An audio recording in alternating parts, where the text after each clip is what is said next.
최정옥 씨는 쉰둘의 아들을 낳고 평생 시댁과 아들만 바라보며 살았습니다.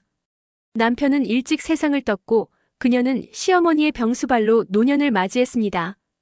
치매에 걸린 시어머니는 정옥 씨를 가끔 며느리로, 가끔은 남편의 여자로 오해하며 막말을 쏟아냈습니다. 그럴 때마다 정옥 씨는 고개를 숙이고 말없이 밥을 지었습니다. 아들 민구 씨는 결혼 후 서울에 자리 잡았습니다. 직장도 집도 아내 윤지 씨 덕분에 얻게 되었고, 윤지 씨는 눈에 보이지 않게 가정의 균형을 조율하는 사람이었죠. 하지만 그녀는 병든 시어머니가 함께 사는 것을 결코 반기지 않았습니다. 어머니, 죄송하지만 요양원 얘기 다시 해보면 안 될까요? 우리 애도 크고 있고 저도 일하는 입장이니까요. 윤지 씨의 말은 매번 예의를 갖췄지만 단호했습니다. 민구 씨는 갈등 끝에 어머니를 집 한쪽 방에 눌러 앉혔고 그 방은 차츰 냄새와 습기로 가득해졌습니다. 정옥 씨는 자주 길을 헤매다 돌아왔습니다. 가끔은 냄비를 태우기도 했고 때로는 새벽에 현관문을 열고 나가 경찰의 도움을 받아 돌아오기도 했습니다.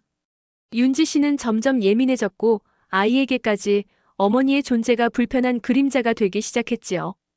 그날 아침 윤지 씨는 정옥 씨를 데리고 잠시 바람 쐬자고 했습니다. 정옥 씨는 기분이 좋았고 오랜만에 딸 손을 잡고 나가는 듯한 설렘에 옷고름을 곱게 여몄습니다.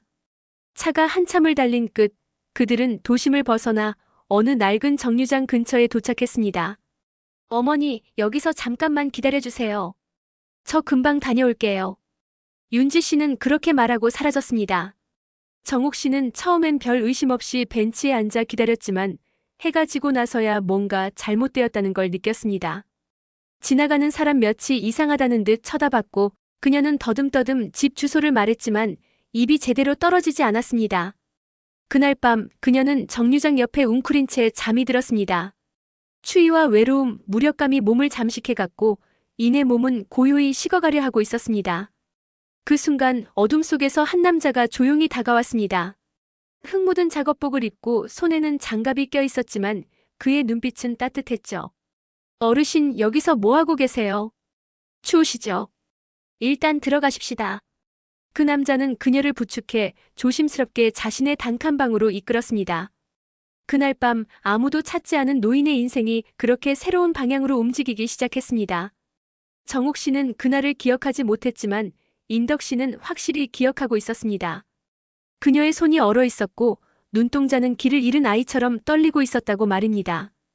그녀의 내쫓김은 그렇게 끝나고 낯선 사람의 손길에서 다시 시작되려 하고 있었습니다. 조심스럽게 열린 낡은 대문의 삐걱거림은 오랜 시간 사람, 손이 닿지 않았던 공간의 외로움을 말해주는 듯 했습니다. 인덕 씨는 자신의 단칸방 안으로 정옥 씨를 부축해드렸습니다. 작은 화목난로 하나가 겨우 방 안을 덮이고 있었고 방구석엔 흙 묻은 작업복이 말라가고 있었습니다. 이불 좀 덮으세요. 금방 따뜻해질 거예요. 손은 좀 녹이셔야 합니다. 그는 조심스레 그녀의 손등을 덮어줬습니다. 정옥 씨는 무언가 말을 하려다 멈췄습니다. 입은 굳어 있었고 혀는 생각을 따라주지 않았습니다. 치매에 짙은 안개가 그날도 그녀를 붙잡고 있었기 때문입니다. 하지만 몸은 기억하는 듯 했습니다. 누군가 손을 잡아주는 감각, 따뜻한 물수건이 얼굴을 닦아주는 느낌, 그리고 이따금씩 들려오는 조용한 노랫소리 같은 것들 말이지요. 인덕 씨는 평소처럼 도시 인근 공사장에서 인부로 일하고 있었습니다. 몸이 고된 일과였지만 그는 일을 마치고 돌아오면 빠듯한 보리쌀로 밥을 짓고 된장국을 끓였습니다. 그리고 그녀 곁에 앉아 밥을 뜨고 물수건을 준비하고 약봉지를 열었습니다. 하루하루가 그렇게 흘러갔습니다. 정옥 씨는 말없이 식사를 했고 가끔은 밥숟가락을 떨어뜨리고 멍하니 창밖을 바라봤습니다. 그럴 때마다 인덕 씨는 조용히 그걸 주워들고 아무 말 없이 밥상 옆에 앉아 있었습니다. 그는 묻지 않았습니다. 왜 여기에 계신지, 누구에게서 왔는지, 가족은 있는지. 그저 필요할 때는 함께 있고 밤이면 불을 꺼주고 아침이면 미음을 끓였습니다. 어느 날 저녁 그는 정옥 씨가 조용히 혼잣말을 하는 걸 들었습니다. 얘야, 이 찬물에 손 담그지 말랬잖니. 너 감기 걸리면 엄마 속상해. 그 말에 인덕 씨는 고개를 떨구었습니다. 그녀 안에 여전히 남아있는 시간이 있다는 걸 느낄 수 있었기 때문입니다.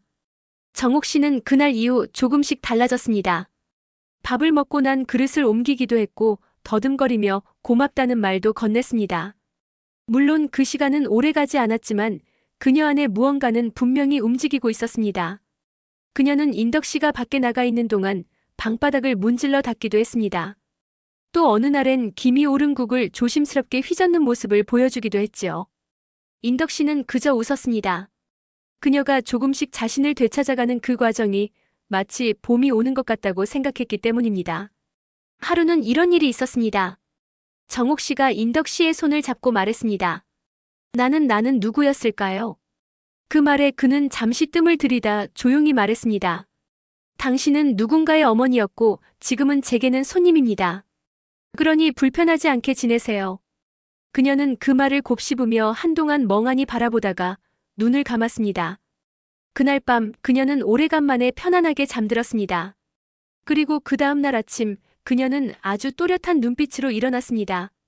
햇살이 따뜻하게 방 안을 채우던 그 아침 정옥 씨는 잠에서 깨자마자 천장을 한참 바라봤습니다. 그녀의 눈빛엔 어제까지 없던 또렷함이 깃들어 있었고 손끝의 움직임 하나하나에도 의지가 담겨 있었습니다. 인덕 씨는 막 아침밥을 짓고 있었고 콩나물국의 고소한 향이 좁은 방 안에 퍼지고 있었습니다. 그가 돌아보았을 때 정옥 씨는 바르게 앉아 있었습니다. 그녀는 천천히 입을 열었습니다. 여기는 어디죠? 목소리는 맑지 않았지만 분명하고 의식 있는 말이었습니다. 인덕 씨는 놀라지 않은 듯 다정한 목소리로 답했습니다. 안심하셔도 됩니다. 여긴 제 방입니다.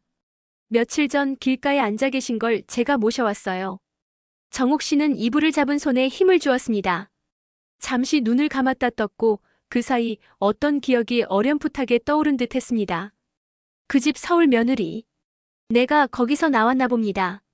그녀는 말끝을 흐리며 고개를 숙였습니다. 인덕 씨는 묻지 않았습니다. 말을 다 하지 못해도 충분히 그 마음이 전해졌기 때문입니다. 그날 정옥 씨는 스스로 밥숟가락을 들었습니다. 콩나물국을 천천히 떠먹으며 방 안 구석구석을 둘러봤습니다. 허름하지만 깨끗하게 정리된 방 벽에 걸린 낡은 시계, 그리고 한켠의 작은 성경책까지. 이 집 참 따뜻하네요. 난 이런 데서 살아본 적이 없어요. 그녀는 웃으며 말했습니다. 그 웃음 속에는 오래된 쓸쓸함이 묻어 있었고 그 슬픔은 보는 이의 가슴을 먹먹하게 했습니다. 며칠 뒤 인덕 씨는 그녀를 데리고 근처 보건소를 찾았습니다. 노인센터 상담사에게 연결되어 간이 진단도 받았고 담당 의사는 조심스럽게 말했습니다. 이분 회복 가능성이 있습니다.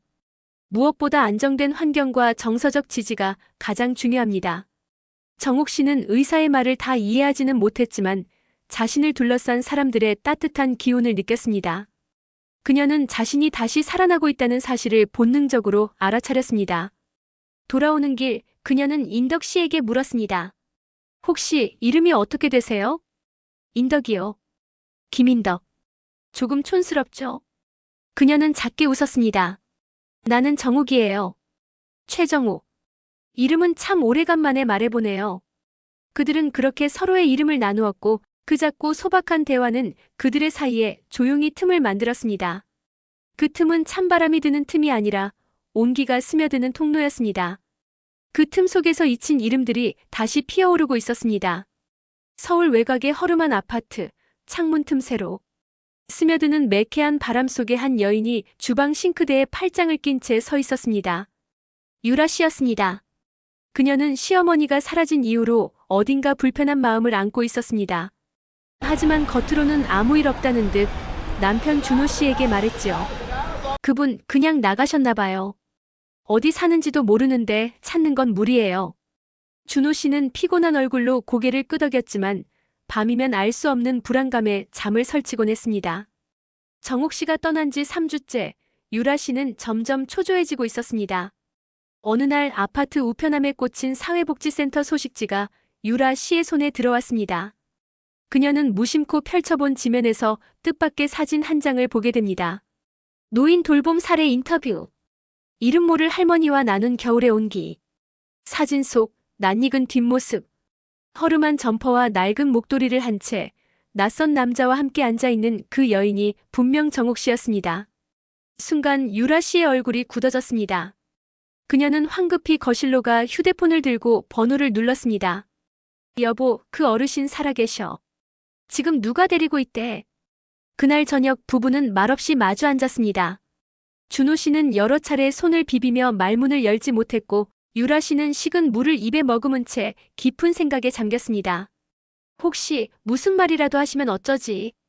그 많은 돈 그걸 기억이라도 한다면? 그녀는 누구에게도 말하지 않았지만 정옥 씨가 오래전부터 보험과 예금을 모아왔다는 사실을 알고 있었습니다. 그리고 시어머니가 쓴 마지막 통장 하나를 그녀는 몰래 숨겼던 것이죠. 며칠 후 유라 씨는 조심스럽게 노인센터를 찾아갔습니다. 센터 상담사는 정중하게 그녀를 맞이했고 보호자 확인을 요청했습니다. 죄송하지만 현재 보호자는 따로 계십니다. 연고가 없다고 하셔서 돌봄 지원이 들어간 상황입니다. 그 말에 유라 씨는 잠시 말을 잇지 못했습니다. 그녀는 억지 웃음을 지으며 조용히 대답했습니다. 제가 며느리입니다. 혹시 할머니가 저에 대해 뭐라 하신 게 있나요? 상담사는 고개를 저었습니다. 아직 정신이 완전히 돌아오진 않으셨습니다. 하지만 회복의 조짐은 분명히 있습니다. 가끔 어떤 이름을 부르시긴 해요. 유라라는 이름도 간혹. 그 말을 듣는 순간 유라 씨의 눈빛이 흔들렸습니다. 그녀는 황급히 가방을 들고 센터를 나섰습니다. 거리의 바람이 매섭게 뺨을 스쳤고 신발 속엔 식은 땀이 흥건히 고여 있었습니다. 한편 인덕 씨는 여느 때처럼 국을 데우고 있었습니다. 정옥 씨는 벽에 걸린 달력을 바라보다가 조용히 말했습니다. 그 며느리가 나를 찾아올까요? 인덕 씨는 한참 동안 조용히 있다가 대답했습니다. 그럴 수도 있고 아닐 수도 있겠죠. 하지만 지금 중요한 건 지금의 할머니 자신입니다. 정옥 씨는 고개를 끄덕였습니다. 그러나 그녀의 눈빛 어딘가엔 오래된 상처가 다시 벌어지는 듯한 미세한 떨림이 있었습니다. 그날 밤 그녀는 오랜 시간 뒤척이다 조용히 혼잣말을 했습니다. 나는 정말 잊힌 사람이었을까요? 방 안의 작은 난로가 붉게 타오르며 고요 속에서 그 질문에 응답하지 못한 채 밤이 깊어졌습니다. 겨울비가 부슬부슬 내리던 날 정옥 씨는 오래된 나무 의자에 앉아 창밖을 바라보고 있었습니다. 창문을 타고 흐르는 빗방울이 흘러내리듯 그녀의 눈가에도 흐릿한 감정이 배어 있었습니다. 무언가 기억날 듯 떠오를 듯 다시 가라앉는 그 감정은 마치 깊은 바닷속 그림자 같았지요. 인덕 씨는 그런 그녀를 멀찍이 지켜보다가 조심스럽게 따뜻한 차를 건넸습니다. 몸 좀 녹이세요. 오늘은 유난히 바람이 차네요. 정옥 씨는 작은 미소를 지으며 고개를 끄덕였지만 그 미소엔 말 못할 무게가 실려 있었습니다. 그녀는 천천히 입을 열었습니다. 내가 언젠가 어디에 있던 것 같아요. 누가 있었던 것도 같고요. 하지만 그게 꿈이었는지 지난 생인지 잘 모르겠어요. 그 말에 인덕 씨는 조용히 앉아 그녀 곁을 지켰습니다. 치매란 병은 기억을 앗아가지만 감정까지는 쉽게 지우지 못한다는 걸 그는 알고 있었지요. 며칠 후 정옥 씨는 서랍 속에서 무언가를 꺼냈습니다. 다른 종이봉투, 찢어진 사진 조각, 오래된 열쇠 하나. 그녀는 인덕 씨에게 그 봉투를 내밀며 말했습니다. 이건 내가 잊지 않으려고 숨겨놨던 것 같아요. 하지만 이게 뭔진 정말 모르겠어요. 인덕 씨는 조심스럽게 봉투를 열었습니다. 안에는 오래된 통장 사본이 몇 장 들어 있었고 수기로 적힌 메모 하나가 눈에 띄었습니다. 정호가 이건 내가 어떤 순간에도 쓸 수 있도록 준비한 거야. 잊지 말아라. 성태. 그 이름에 정옥 씨는 순간 숨을 멈췄습니다. 성태 그 이름은 그녀의 깊은 기억 속 어디선가 울림처럼 울려 퍼졌습니다.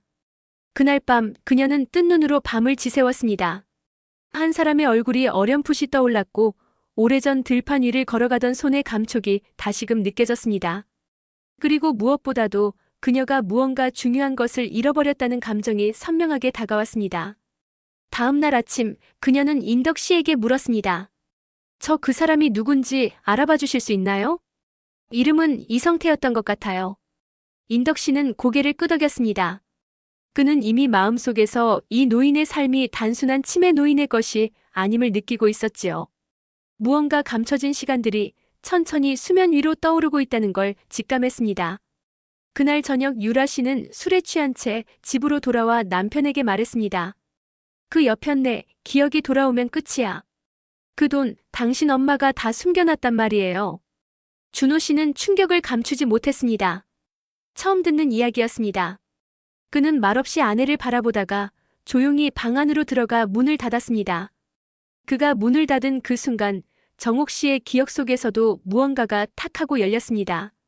눈앞에 스쳐 지나간 건 어느 날 외출복을 입은 유라의 얼굴, 밀쳐진 휠체어, 차가운 바람, 그리고 혼자 남겨진 정적이었습니다. 나는 버려졌던 거구나. 그녀는 이불을 꼭 쥐며 그 생각을 되뇌었습니다. 그것은 잊고 있었던 것이 아니라 견딜 수 없어서 잠가두었던 기억이었습니다. 밤새 내리던 비가 그치고 창밖으론 싸늘한 햇살이 번지고 있었습니다. 정옥 씨는 이른 새벽 평소보다 일찍 깨어났습니다. 그녀는 천천히 옷을 챙겨 입고 작은 거울 앞에 앉아 오랜만에 머리를 빗었습니다. 거울 속 주름진 얼굴을 한참 바라보다가 조용히 중얼였지요. 나를 버린 사람이었구나, 그 아이는.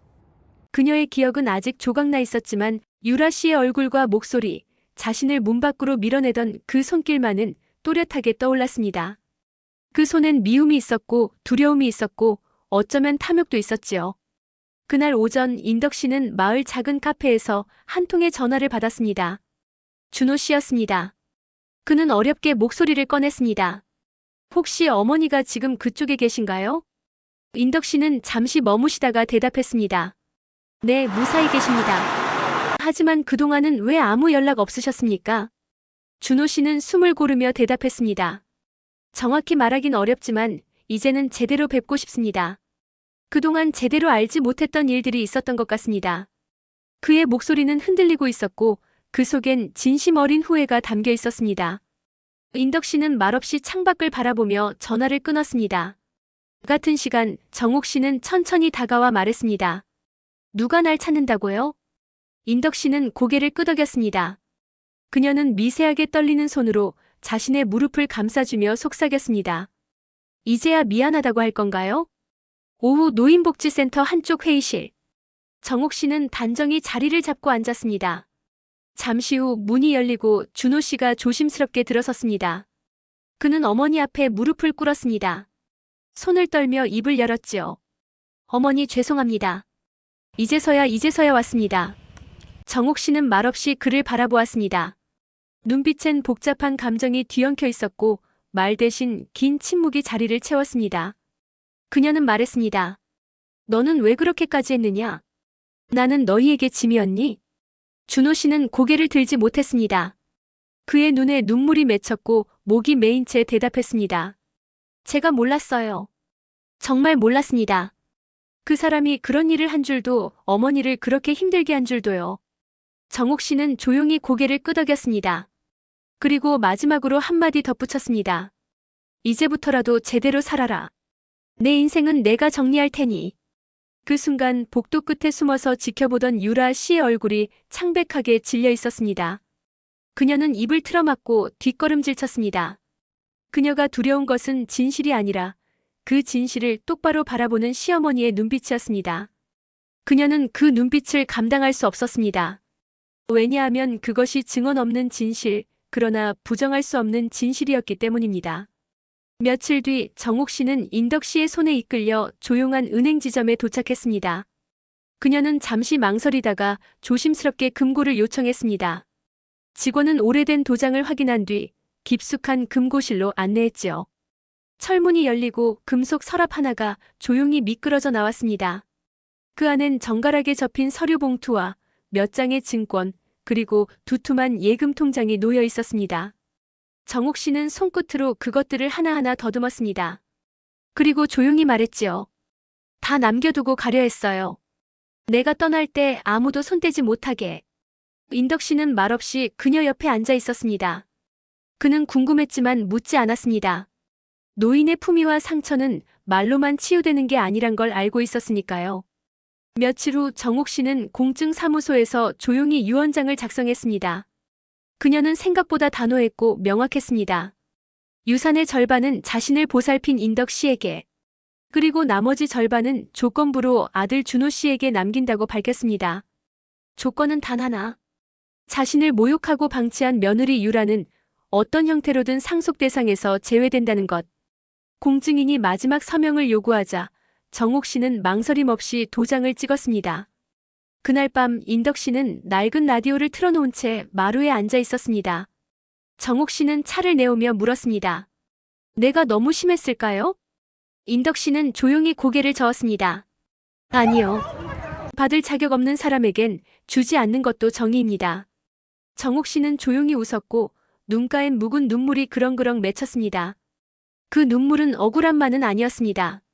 어쩌면 오래도록 자신을 증명받지 못했던 존재로서 드디어 한 걸음 내디딘 감정이었지요. 다음 날 준호 씨는 정옥 씨가 부른 자리로 찾아왔습니다. 그녀는 그에게 유언장의 복사본을 건네며 말했습니다. 이건 내 선택입니다. 나는 너를 완전히 버릴 수 없었어요. 하지만 내 아내는 아니었습니다.